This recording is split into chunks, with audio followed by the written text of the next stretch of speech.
আর এই পরিস্থিতিতে দাঁড়িয়ে মমতা বন্দ্যোপাধ্যায় মোথাবাড়ি নিয়ে কি বলছেন? রেড রোডে ধর্মীয় অনুষ্ঠানের মঞ্চকে রাজনৈতিক মঞ্চ হিসেবে ব্যবহার করছেন মমতা বন্দ্যোপাধ্যায়, এমনটা বলছে বিজেপি। সেই মঞ্চ থেকে তিনি বলছেন যে লাল আর গেরুয়া নাকি এক হয়ে গেছে। সেই মঞ্চ থেকে তিনি বলছেন যে এই যে ঘটনাগুলো ঘটছে সেই ঘটনাগুলো নাকি রাজনৈতিক চক্রান্ত, মানে মোথাবাড়ির ঘটনাটা নাকি রাজনৈতিক চক্রান্ত। অথচ পুলিশ মন্ত্রী চুপ এই প্রশ্নে, মোথাবাড়ির ঘটনায় কজন গ্রেফতার হয়েছেন? অথচ মুখ্যমন্ত্রী চুপ এই প্রশ্নে যে কেন মমতার পুলিশ আটকাতে পারলো না মোথাবাড়ির মতো ঘটনা। কি বললেন মমতা বন্দ্যোপাধ্যায় আজকে রেড রোডের মঞ্চ থেকে, শুনুন। हर रिलीजियन के लिए, हर कास्ट के लिए, हर क्रीड के लिए, हर कम्युनिटी के लिए, हर परिवार के लिए हमारा जिंदगी आपके लिए, आप सलामत रहे तो हम सलामत रहेगा, ये आपको मालूम होना चाहिए। आप लोग कोई भी प्रोवोक करेगा, हम दंगा फसाद नहीं चाहते हैं, लेकिन आप उसको पाए में पा मत लगाओ। ये उसका प्लान है, ये उसका प्लांटेड गेम है। एक गेम में आप पा मत लगाओ। कंट्री को डिवाइड करने जाता है तो पहले कॉन्स्टिट्यूशन को सलामत करो। कॉन्स्टिट्यूशन में क्या बोला? हम लोग सेकुलर है। बड़ा बड़ा बात करते थे सेकुलरिज्म का, आज लाल और गेरुआ एक हो गया। होने दो, होने दो। हम लोग रहेगा, हम अकेला ही रहेगा, हम अकेला ही 100 है।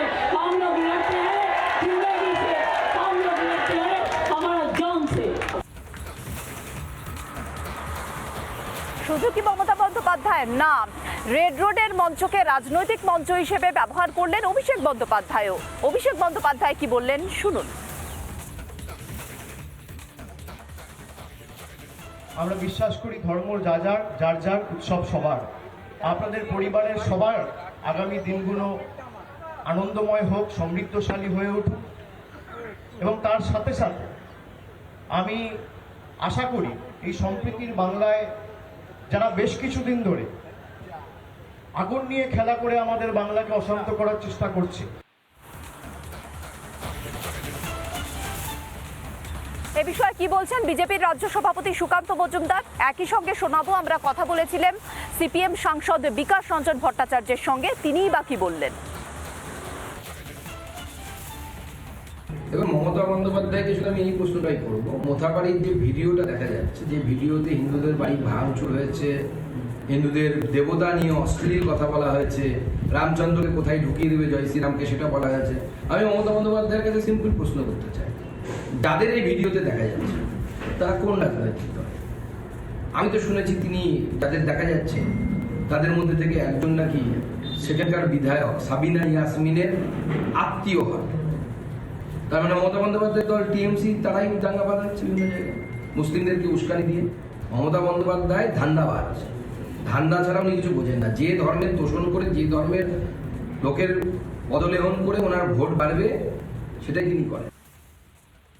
যে বদ্ধ উন্মাদ এই রাজ্যের মুখ্যমন্ত্রী, সে কথা আমি বহুবার বলেছি, আবারও বলি, উনি পশ্চিমবঙ্গকে বিভাজন করবার সমস্ত পরিকল্পনা ওর মস্তিষ্কে আছে। উনি একেবারে আরএসএস এর নির্দেশে এই কাজটা করছেন, এবং এখন যেহেতু সর্বত্রই বামেরা তারা আন্দোলন করছেন, সম্প্রীতির পক্ষে কথা বলছেন, সেজন্য তিনি ঘাবড়ে গিয়ে এখন লাল গেরুয়া এক এই কথা বলে স্বাভাবিক সৌন্দর্য সম্প্রীতিমূলক পরিস্থিতিটাকে নষ্ট করার চেষ্টা করছে। সবচেয়ে বড় বিভাজনের বীজ হচ্ছে রাজ্যের মুখ্যমন্ত্রী এবং তৃণমূল দল। নানা ধরনের কন্টেন্ট দেখার জন্য লাইক করুন, শেয়ার করুন আমাদের ফেসবুক পেজ, সাবস্ক্রাইব করুন আমাদের ইউটিউব চ্যানেল। পাশাপাশি অন্যান্য ব্রেকিং নিউজের জন্য অবশ্যই চোখ রাখুন রিপাবলিক বাংলায়।